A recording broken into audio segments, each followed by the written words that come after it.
शुभ प्रभात। आज हम सब भौतिक, शारीरिक, बौद्धिक, धार्मिक, सामाजिक, सांस्कृतिक प्रगति के दौर में से गुजर रहे हैं। जिस कार्य के निमित्त हमारा जन्म हुआ है, उस आत्मा की भूख को हम शांत करने का प्रयास नहीं करते। तो आज का विचारणीय विषय रहेगा आत्मिक प्रगति। आत्मिक प्रगति के 4 चरणों में से पहले 2 चरण आत्मचिंतन और आत्म सुधार पर आज हम विचार विमर्श करेंगे।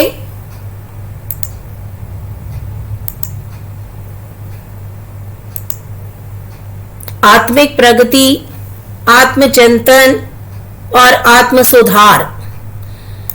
अपनी बात को प्रारंभ करने से पहले मैं गायत्री मंत्र से आज के विषय का विस्तारण करना चाहूंगी। ओम भूर्भुवः स्वः तत्सवितुर्वरेण्यं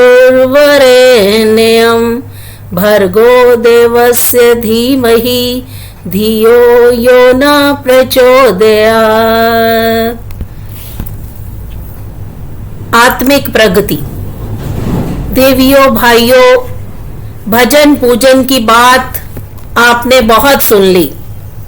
स्वाध्याय और सत्संग की बात हम बहुत कर चुके। इसके अतिरिक्त पूजा परक, उपासना परक 2 और भी आध्यात्मिक प्रयोग हैं जो हम सबको करने चाहिए, जिनमें से एक का नाम है चिंतन और दूसरे का नाम है मनन। चिंतन और मनन के लिए किसी कर्म कांड की कोई जरूरत नहीं होती, किसी पूजा विधान की कोई आवश्यकता नहीं होती, किसी समय निर्धारण की जरूरत नहीं होती। अच्छा तो यह है कि इन सब कामों के लिए आप सुबह का समय का चयन करें। अध्यात्म साधना के लिए सबसे अच्छा समय प्रातः काल का माना जाता है। 24 घंटों में से जो भी समय आपको उचित लगे, उस समय को आप चिंतन मनन के लिए चुन सकते हैं। आत्मिक प्रगति एक ऐसा ही मार्ग है जो हमारे पिछले जन्मों में रहते हुए पिछड़े संस्कार चेतना भूमि में जड़ जमाकर बैठे हुए हैं, उनका उन्मूलन किया जाए। जो दैवी प्रवृत्तियां समुचित परिमाण में हमें प्राप्त नहीं हुई, उन्हें प्रयत्न पूर्वक अपनाया जाए और बढ़ाया जाए। किसान भी तो यही करता है। वो पिछली फसल के ठूंठों और झंगाड़ों को खोद कर ढूंढता है, ढूंढ कर एक स्थान पर उन्हें एकत्रित करता है, उन्हें आग लगाकर जला डालता है। इतना करने के बाद वो खेत को खाद देता है, पानी देता है, जुताई गुड़ाई करता है, तब कहीं बीज डालने का अवसर आता है। अगर वो इससे पहले ही कोई बीज बिखेरने की मूर्खता कोई करना चाहे, तो उस स्थिति में उसे प्रतिफल प्राप्त करने की आशा नहीं करनी चाहिए। अगर वो प्रतिफल प्राप्त करने की आशा करेगा तो वो उस तरह से माना जाएगा कि सूखे आकाश से जल वृष्टि की कल्पना करना जैसे व्यर्थ होता है, उसी तरह से प्रतिफल पाने की आशा को माना जाएगा। आत्म साधना भी एक कृषि है, जिसमें उपज के लिए किसान जैसी कलाकारिता से काम नहीं चलता। आत्मिक प्रगति का भवन 4 दीवारों से विनिर्मित होता है। 4 स्तंभों पर आत्मिक प्रगति का भवन खड़ा होता है। इसके 4 पाए होते हैं, जिसमें से पहला है आत्मचिंतन, दूसरा आत्म सुधार, तीसरा आत्म निर्माण और चौथा है आत्म विकास। इन चारों में से किसी एक को भी छोड़कर आगे नहीं बढ़ा जा सकता। जैसे भोजन के साथ जल की आवश्यकता है, सब्जी भी चाहिए, फल भी चाहिए। अकेला धोती या कुर्ता हमारी वेशभूषा को पूरा नहीं करते। धोती के साथ बनियान, टोपी, इत्यादि भी हमें पहननी पड़ती है, तभी हमारी वेशभूषा में पूर्णता आती है। तो इन चारों में से एक भी ऐसा नहीं जिसकी उपेक्षा करके हम आत्मिक प्रगति के पथ पर आगे बढ़ सके, हम आत्मिक भवन की वे निर्मित कर सके। इन चारों सोपानों में से इन चारों पड़ावों का अपना अपना अस्तित्व माना जाता है। चिंतन हम किसे कहते हैं? चिंतन का नाम है समीक्षा। चिंतन उसे कहते हैं जिसमें भूतकाल के लिए विचार किया जाता है। हमारा भूतकाल किस तरह से व्यतीत हुआ, इसके बारे में आप समीक्षा कीजिए। आप अपनी समीक्षा तो नहीं कर पाते, लेकिन दूसरों की समीक्षा हम अच्छी तरह करना जानते हैं। हम पड़ोसी की समीक्षा कर सकते हैं, हम अपनी बीवी के दोष निकाल सकते हैं, हम बच्चों की नुक्ताचीनी कर सकते हैं, सारी दुनिया की गलती निकाल सकते हैं। यहां तक कि भगवान की गलती निकालने में भी हम हिचकिचाते नहीं हैं। कभी कभी भाग्य को दोष देना शुरू कर देते हैं, भाग्य की गलती निकालते हैं। कोई भी ऐसा नहीं जिसकी आप गलती ना बताते हो, लेकिन अपनी गलती हम कभी नहीं बताते। अपनी गलती पर हम विचार भी नहीं करते। अगर हम अपनी गलतियों पर विचार करना शुरू कर दें, स्वयं की समीक्षा करना प्रारंभ कर दें, तो ढेरों की ढेरों चीजें हमें ऐसी मालूम पड़ेंगी जो हमको नहीं करनी चाहिए थी। ढेरों चीजें ऐसी मालूम पड़ेंगी, जिन कामों को हमने किया, जिन बातों को हमने अपनाया, उनको नहीं अपनाना चाहिए था। यह विचार कभी हमारे मन में आता है? नहीं, बिल्कुल भी नहीं। मित्रों, जो चीजें आपको अपनी मालूम पड़ती हैं, उनसे आपको प्रसन्नता मिलती है, उनको आप अपना समझते हैं। लेकिन अगर आप सबको अपना मान लें, आपको कितना गौरव मिलेगा, आप कितना प्रसन्नता का अनुभव करेंगे, इसको शब्दों में बयान नहीं किया जा सकता। जब आप सबको अपना समझने लगेंगे, तब सूरज भी आपका, चांद भी आपका, सितारे भी आपके,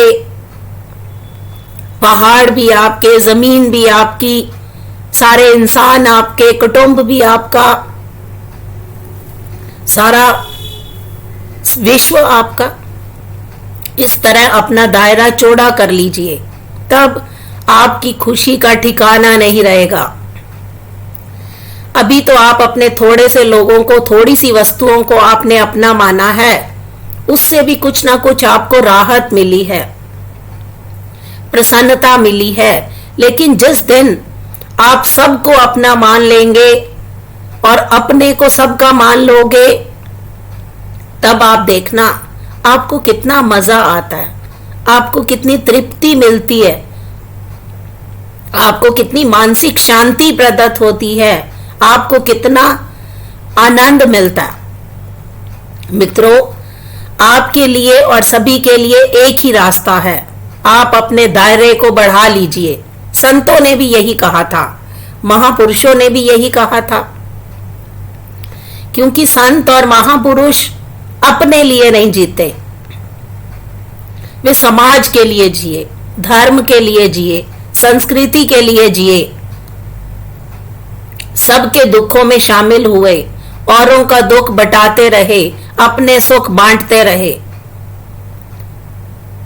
अपने सुखों को बांट देना, दूसरों के दुखों को बटा लेना, यही कौटुंबिक प्रवृत्ति मानी जाती है।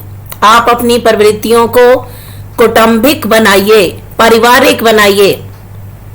अपने परिवार को जिस तरह आप अपना समझते हैं, ठीक उसी तरह से सारे समाज को, सारे देश को, सारी मानव जाति को आप अपना समझिए, अपना दायरा बढ़ा लीजिए। हम सबके हैं और सब हमारे हैं, इस तरीके से विचार कीजिए। आत्मवत सर्वभूतेषु, इस विचारधारा को अपने हृदय में ग्रहण कीजिए। ये सारा संसार हमारे ही समान है, इसी के सहयोग से हम जिंदा हैं। इस प्रकार हमारा सहयोग भी सबको मिलना चाहिए। अगर आप इस तरह से विचार करना शुरू कर दोगे तो आप समाजनिष्ठ होते चले जाओगे, आप चरित्रवान नागरिक बनते चले जाओगे। देश, धर्म, समाज, संस्कृति के प्रति आपका लगाव प्रकट होने लगेगा। आप दूसरों की समस्याओं को अपनी समस्या मानने लगोगे और उस दिन आपको ये महसूस होगा कि आपकी आत्मा का विस्तार हो रहा है। यही है आत्मा का विस्तार। आत्मा का विस्तार किसे कहते हैं? आध्यात्मिक उन्नति। इसे आध्यात्मिक उन्नति का नाम भी दिया जाता है, आत्मिक प्रगति के नाम से भी हम इसे पुकारते हैं। यह वही रास्ता है जिस पर चलते हुए आदमी पूर्ण लक्ष्य तक पहुंच जाता है या पहुंच जाना संभव हो जाता है। आपके लिए भी यही रास्ता है। कहीं ऐसा तो नहीं कि हम चलते चलते कहीं राह में भटक गए हैं, रास्ता भूल तो नहीं गए? जिसके लिए हमें जन्म मिला था, हम उस लक्ष्य को ही कहीं खो चुके हैं। जो काम हम इस धरती पर करने के लिए आए थे, उस काम को हमने भुला दिया है। पेट के लिए जितनी जरूरत थी उससे ज्यादा कमाते रहे क्या? कुटुंब की जितनी जिम्मेदारियां पूरी करने थी उसके स्थान पर अनावश्यक संख्या में लोग बढ़ाते रहे क्या? जिन लोगों को जिस चीज की जरूरत नहीं थी उनको प्रसन्न रखने के लिए उपहार के रूप में उन्हें लादते रहे क्या? क्यों? आखिर क्या वजह थी? यह सब हमारी गलतियां ही तो हैं। इन्हीं गलतियों की समीक्षा करना शुरू कर दीजिए। हमारे मन की बनावट ही कुछ ऐसी है, अपना जो कुछ है सो अच्छा लगता है। हमेशा मन में यही बात बनी रहती है कि अपना स्वभाव भी अच्छा, अपनी आदतें भी अच्छी, अपना विचार भी अच्छा, सब कुछ अपना ही अच्छा लगता है और बाहर वालों का सब कुछ किया हुआ गलत लगता है। आमतौर से लोगों की यही मनोवृत्ति है। ये मनोवृत्ति बहुत गलत है, ये समाज के लिए हानिकारक है। आध्यात्मिक उन्नति में, आध्यात्मिक प्रगति में यह मनोवृत्ति बहुत भयानक प्रतीत होती है। आध्यात्मिक उन्नति में इसके बराबर अड़चन डालने वाला कोई दूसरा व्यवधान और है ही नहीं। इसलिए आप पहला काम यहां से शुरू कीजिए, आत्म समीक्षा करना प्रारंभ कर दें। एकांत में चिंतन के लिए जब आप बैठे तो आप यह विचार किया करें कि हमने पिछले दिनों क्या भूल की है। खान पान के लिए, स्वास्थ्य के लिए, आहार विहार के लिए जैसा रखना था वैसा ही हमने रखा क्या? अपने आप से प्रश्न पूछिए। चिंतन की शैली में जैसी शालीनता का समावेश होना चाहिए था वैसा समावेश हमने किया? नहीं, बिल्कुल नहीं किया। ना हमने शरीर के प्रति अपने कर्तव्य का पालन किया, ना कुटुंबियों के प्रति अपने कर्तव्य का पालन किया। कर्तव्यों की दृष्टि से हम बराबर पिछड़ते चले गए। अतः जहां जहां पिछड़ते चले गए उन सब के विषय में एक बार विचार करना शुरू कर दीजिए, एक बार अपनी समीक्षा करना शुरू कर दीजिए।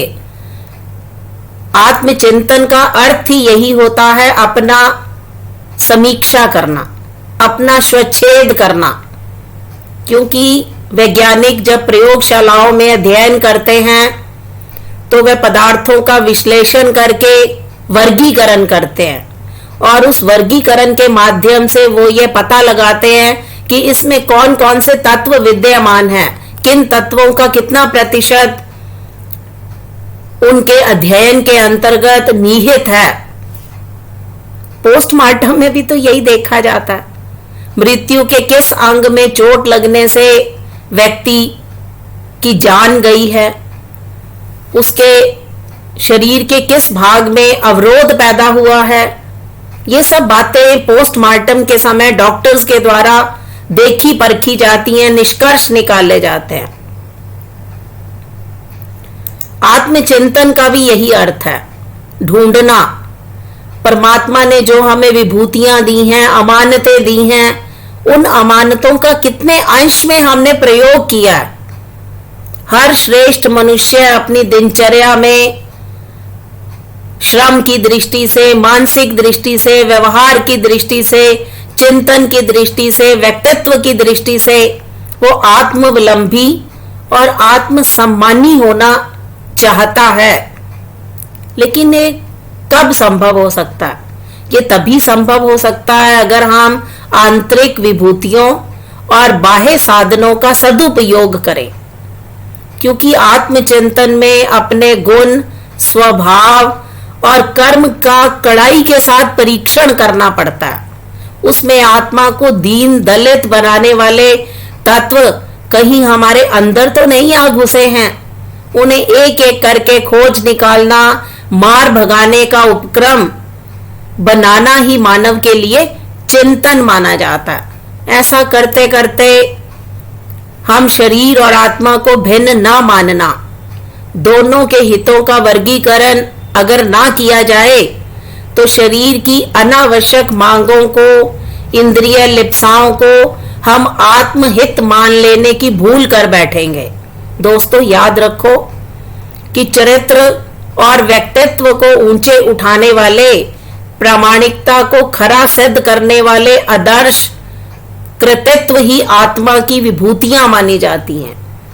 उनके विकास की कल्पना करना सच्चे अर्थों में आत्मचिंतन कहलाता है। हमारा चरित्र, हमारा व्यक्तित्व जिन आदर्शों को ग्रहण करता है और हम समीक्षा करते करते अपना चिंतन करने लगते हैं, उसे वास्तव में सच्चे अर्थों में आत्मचिंतन कहा जाता है। यह आत्मिक प्रगति का पहला पड़ाव है, पहला सोपान है, पहला पाया है। और जब हम चिंतन परिपूर्ण कर लेते हैं तब दूसरा सोपान आत्म सुधार की प्रक्रिया प्रारंभ होती है। ऐसा करते करते करते विचार करने का क्या फायदा है? जब हम अपनी समीक्षा कर लेते हैं, अपनी समीक्षा करने के बाद हमें अपनी गलतियां पता चल जाती हैं, तब हमारे अंदर मंथन होने लगता है। हमारा मन कहता है कि विचार करने का क्या फायदा है? विचार करने से यह फायदा है कि जब गलतियां समझ में आ जाएंगी तभी तो सुधार की गुंजाइश रहेगी। गलतियां समझ में नहीं आएंगी तो हम सब उसको सुधारेंगे कैसे? बीमारी का निर्धारण हो जाए, चेकिंग करके डॉक्टर से हमें पता चल जाए कि हमें कौन सी बीमारी है। अगर हमारे भीतर टीबी की शिकायत है तभी तो हम उसका इलाज कराएंगे ना। अगर हमें मालूम ही नहीं है कि हमें कौन सी बीमारी है तो हम कौन सी दवाई खाएंगे, कैसे अपने आप को ठीक करेंगे? नहीं तो यही कहते फिरेंगे कि हमारा शरीर कमजोर है, हमारा शरीर ढीला है, मुझसे काम करते नहीं बनता, लेकिन मुझे कोई बीमारी नहीं है।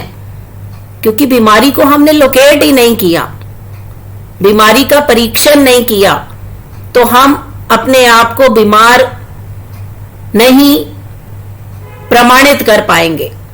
इसलिए समीक्षा जो है वो नाड़ी परीक्षा की तरह है, उसे अपने आप ही कीजिए और करते समय भूतकाल पर विचार कीजिए। केवल पापों को ही क्राइम नहीं कहते, पाप उन्हें भी कहते हैं जो जीवन को ठीक तरीके से जीने का ढंग है, जीने की शैली है, जीने का क्रम है, उसका व्यतिक्रम में ले जाना भी पाप की श्रेणी में आता है। क्राइम तो चोरी, डकैती, अपहरण, हत्या वगैरह को माना जाता। ये तो बुरे कर्म हैं ही, मगर यह भी कम बुरा कर्म नहीं है कि हम जन्म लेने के बाद आलस और प्रमाद में ही अपना जीवन काट दे। हम अपने स्वभाव को गुस्सेबाज बनाकर हर किसी पर अपना क्रोध प्रकट करते रहें, ईर्ष्या करते रहें, प्रतिद्वंदिता करते रहें, चिंतन और मनन को अस्त व्यस्त बनाकर रखें, यह भी कोई ढंग है? यह भी कोई जीने का तरीका है? यह भी कोई शैली है? ये क्या है? ये सब हमारी गलतियां हैं। व्यक्तिगत जीवन में हमारे गुण, कर्म, स्वभाव संबंधी गलतियां क्या हुई हैं, यह विचार करना बहुत जरूरी है। हमने क्या भूलें की हैं? क्राइम करते समय, अपराध, जुर्म, हत्या करते समय हमसे क्या भूल हुई है? इसके बारे में हमें एक बार विचार करना पड़ेगा। इससे यह मालूम होता है कि हमारी गलतियां कहां हैं, हमने कितनी बार चूक की है, हम कितनी भूलें कर चुके हैं और कितनी भूलें आज तक कर रहे हैं। ये आत्म सुधार की प्रक्रिया है, आत्म परिष्कार की प्रक्रिया है। आत्मिक प्रगति के लिए इन अवधारणाओं को दिया जा सकता है कि धरती पर प्रेम, आत्मीयता और दूसरों के हित में लगे रहना ही पुण्य कर्म है। शांति से क्रोध को जीता जा सकता है, भलाई से बुराई पर नियंत्रण किया जा सकता है, शौर्य से दुष्टता को समाप्त किया जा सकता है और सत्य एक ऐसी चीज है जिससे असत्य को भी जीता जा सकता है। आध्यात्मिक जागृति एक मनोवैज्ञानिक प्रगति है, इसका धर्म से कोई लेना देना नहीं है। केवल आध्यात्मिक ज्ञान से ही हमें ईश्वर की प्राप्ति हो सकती है। तो आज हमने आत्मिक प्रगति के पहले 2 चरण आत्मचिंतन और आत्म सुधार की आपसे बात की, और आध्यात्मिक प्रगति हर व्यक्ति के लिए आवश्यक है। इन सोपानों में से गुजरकर ही हम अपने जीवन को सार्थक बना सकते हैं। धन्यवाद।